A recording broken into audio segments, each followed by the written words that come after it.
Bonjour, on vient de finir notre 4e journée à la COP. Et aujourd'hui, c'est un peu la fin des négociations, il y a beaucoup moins de side events. On en a profité pour tourner un peu dans les pavillons et interviewer différentes personnes comme des politiques et des scientifiques.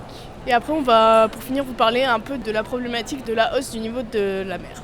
On a commencé la journée par interviewer avec les autres délégations françaises François Gémen, il est professeur à l'université de Liège en Belgique. C'est un auteur du second groupe du GIEC sur l'adaptation au changement climatique. On a pu du coup parler avec lui de migration et notamment des politiques migratoires de la France. Il a cassé les idées reçues qu'on peut avoir sur l'immigration en France.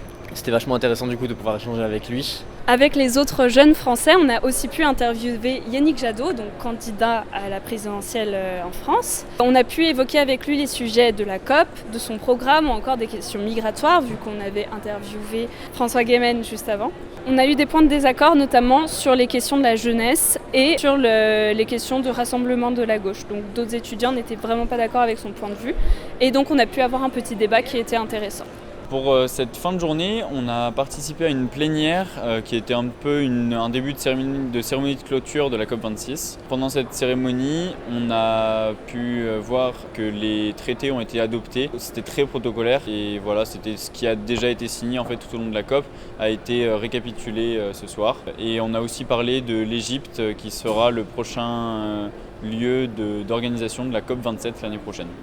Pendant cette journée à la COP, on a pu assister à une conférence ce matin sur l'engagement des jeunes un peu partout dans le monde sur le pavillon d'Europe. On a pu discuter avec une jeune femme des îles Fidji, et notamment de comment ils réagissaient là-bas sur place à la montée des océans.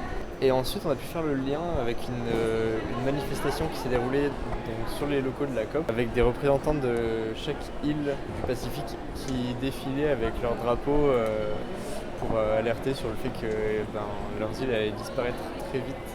Donc c'était une manifestation très touchante, on en reparle dans le mag de ce soir. Et à demain.